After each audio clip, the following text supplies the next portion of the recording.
Carol Riggs. Rick was my brother-in-law. It was 1989 when Rick joined our family. And it didn't take long at all that he loved our parents no different than had they raised him. And the feeling was mutual. Rick was not really a churchgoer. He came on occasion. But if you knew Rick for an hour, you would note that this was a man who walked his faith and lived his faith. Rick was an electrician by trade and a skilled carpenter. He told me years ago, he said, one of these days I'm going to build a house and it's going to have an apartment for your mom and dad to live with us, because I know that would make Diana happy. As it turned out, my mom did live with Rick and Diana for 2 years.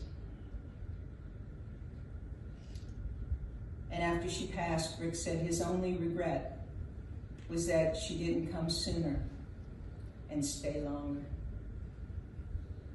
This was a man who lived his faith.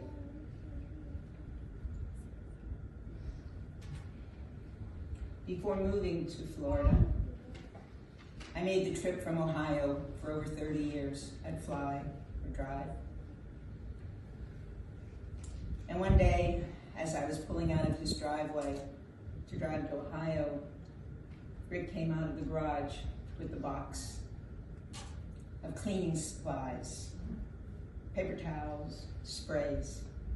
And he said, Carol, now every time you stop for gas, make sure you clean the bugs off your car or they'll ruin the paint. I still have a box of cleaning supplies in my car. And then he put his hand in his pocket and he said, Carol, do you need some change for the turnpike? That's a caregiver. Rick cared every bit as much with his neighbors. In fact, Diana's hearing about it now. Neighbors are coming and telling her things that he did for them that she never heard about. There was a couple that lived down on the cul-de-sac. The man owned the New England seafood restaurants in this area, and he supplied all the other restaurants with seafood. Once after a storm, Rick walked around the neighborhood, and when he got to the man's house, he said, my house is fine. He said, but my restaurant has problems. Power is out, generator is not working, and I just bought $70,000 in seafood. Neighbor Rick went down, got the generator working, but he couldn't understand why every time he went to eat, nobody would give him a bill. Rick had a special feeling for Georgia. His family was from there, he still has family there.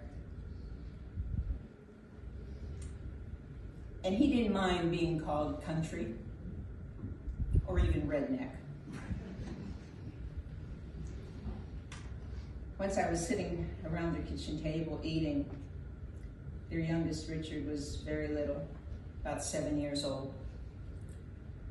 Richard was talking and talking. Rick looked at him and said, Richard, stop talking and eat. Richard looked at him and said, I know, or you're gonna beat me like a red-headed stepchild.